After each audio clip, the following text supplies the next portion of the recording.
Good morning and happy Friday. We are so close to the weekend, just one more day in this working week. My name's Amelia Lee here with you on this Friday, February 7th at 6:30 in the morning.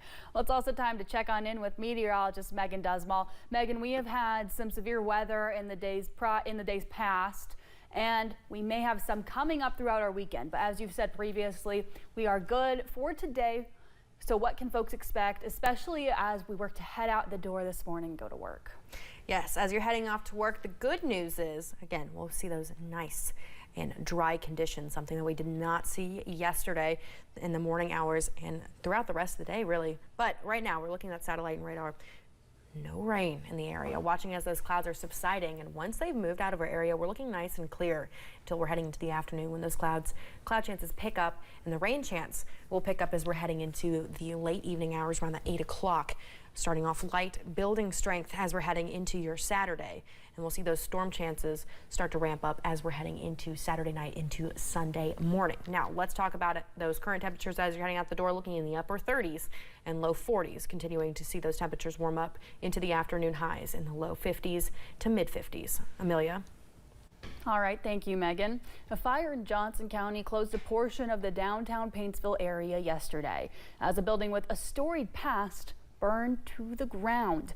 WYMT's Buddy Forbes has the story.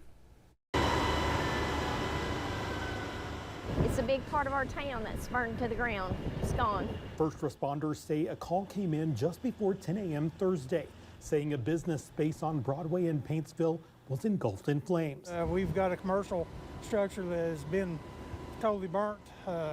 We're right now just trying to overhaul what's left. Community members say the commercial building has housed everything from a car lot to a garage throughout the years and was currently home to Castle's Roofing and Gutters. Yeah, we didn't have anybody inside the structure this morning.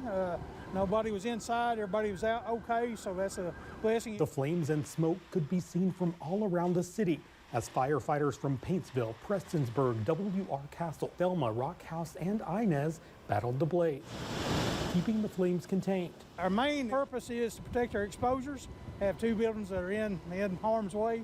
People from nearby homes and businesses say they could only watch and wait, fearful that the story's high flames would reach them. So I looked out the window and I saw a big gulf of black flame, and I knew there was a fire. I threw down the milkshakes, ran out the building, and took a look, and that building over there was engulfed. Tara Minix says she and her staff closed down Dairy Queen, which is located next door, and did what they could to keep the property safe. It was a very big fire, and it was scary for all of us because the wind was blowing, the storm was going, so the flames were, going around us, and it was really hot. And so we were worried about the flames coming over here and going over there, and it's pretty engulfed and pretty scary. And while she says the ash and debris left behind are reminders of a big loss to the business and the community, but the main thing is everybody over there is okay and it's contained now. She is proud of the first responders who kept her neighbors safe. In Johnson County, Buddy Forbes, WYMT Mountain News. Officials kept the roadway closed most of the day and many businesses were impacted, but they say they are just glad no one was hurt. Well, firefighters were called to a potentially explosive situation overnight Thursday when a gas pump caught fire in Whitley County. The Woodbine Fire and Rescue responded to the call at the Canada Town Market. They quickly went to work using a dry chemical extinguisher and 300 gallons of water to put out the flames. After further investigation, firefighters discovered that no gas was leaking from the pump. Reports say lightning could have something to do with the fire. A Madison County community is mourning the loss of 42-year-old Tommy Rison. He was shot and killed Monday night in Berea. Robbie Pearson says he was Rison's friend through active addiction and recovery. He even had Rison working with him at his construction business. Pearson says Rison's sudden death is just difficult to handle. He was going nowhere but up. Seeing him go from one lifestyle to another, man, like, I know God is real. He placed us together for a reason. 75-year-old Stephen Gerlach is charged with the murder of Rison. He's being held on a $200,000 bond. A Laurel County woman is facing charges after she reportedly allowed her daughter to swallow a bag of meth. Police were called to a home last Wednesday off Laurel River Church Road. When deputies arrived, they found a bag containing a substance believed to be meth, and deputies later tested the substance, which came out positive as meth. A 15-month-old child was taken to a local hospital. Jessica Mills was taken to the Laurel County Correctional Center. The Floyd County school system placed a custodian on administrative leave following the discovery of illegal drugs. The custodian worked at May Valley Elementary. Deputies with the sheriff's office launched an investigation, which led to an arrest warrant being issued. The custodian was then arrested. The name was not released. Earlier this week, we told you about Middlesboro Independent Schools closing the rest of the week because of illness. At least 2 more schools have joined, announcing there will not be in-person classes today. Bell County school officials announced there will be no school, as well as officials with Redbird Christian School. In Clay County, officials with Redbird Christian say it will not be an NTI day. One Eastern Kentucky Sheriff's Office could be getting new body armor soon.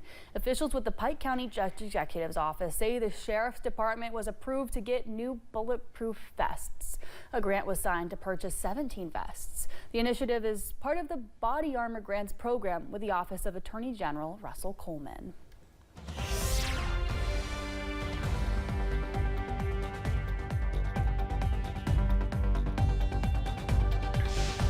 We're watching those current temperatures this morning as it is a little bit cooler than yesterday in the upper 30s and low 40s. Now, as we head into the afternoon, that will change as we warm up just a little bit, looking at the low 50s to mid 50s. Now, this is colder than we saw yesterday, and tomorrow we'll continue to see even warmer, looking in the upper 60s while that storm is moving through the area. Now let's take a look at satellite and radar, as right now we are nice and clear, not looking at any rain in the forecast, just as those clouds are tapering off this morning. Now, as you're heading off to the bus stop this morning, here is what you can expect. 39 degrees on the way to school, and by the time you're heading home, we are looking in the low 50s with some sunny skies. Amelia. Thank you, Megan, and thank you for joining us. The time is now 6:38. Still to come on Mountain News this morning, soaring egg prices have some Americans flocking to a new solution: raising chickens at home.